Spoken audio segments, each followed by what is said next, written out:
I wanted to do another video that shows sort of a broader picture, more of the way work usually goes. Um, I noticed in here in the Walrus app that I'm working on, when you come in to these games that I entered some old games, it starts playing the second video. And I hadn't been worrying too much um, about that because I'm working on a lot of other stuff, even though I'd sort of noticed that. But I wanted to fix that. So I came in here and I wrote, this is a thing for tracking stories. A lot of people use something like this, Pivotal Tracker. And I wrote down the players playing the winner last. It's playing the second place first, and then third, and then fourth, and then the winner was going last. So I wrote this as a bug that I wanted to work on. I didn't want to forget it.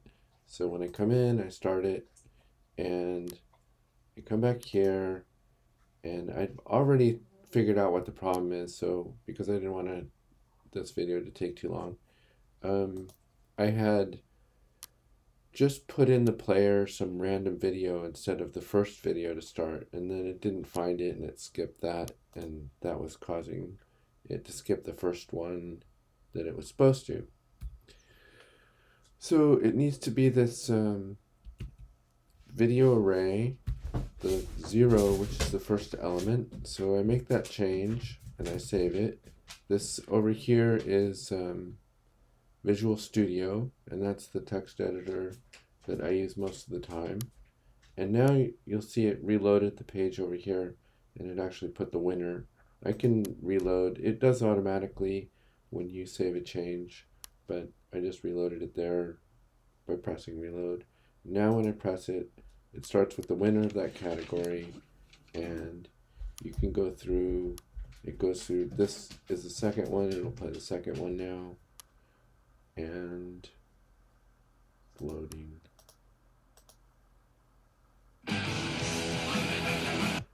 And after I do that,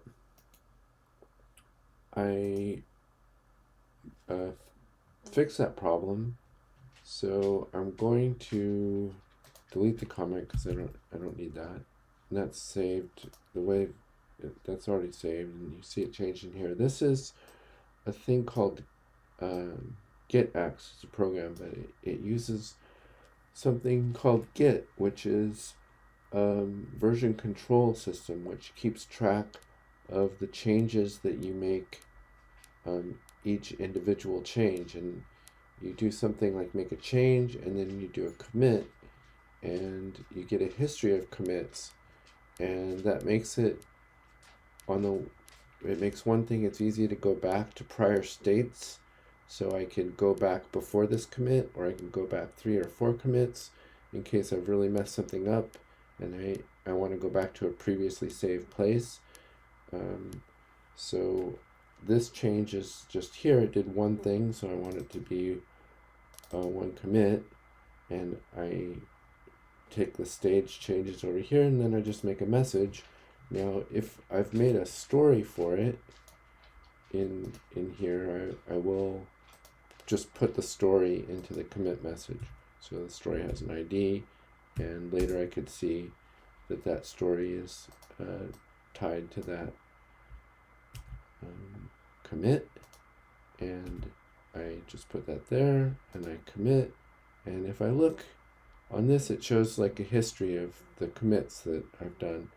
And here's this last commit. The player's playing the winner last. Order is okay, I think, aside.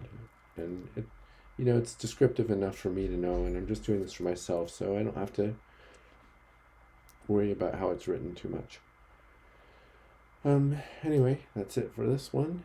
If you have any questions about any of these particular Git or Visual Studio, just let me know. And I know this is not the beginning of either of these. I just wanted to get like a picture of how this works in practice.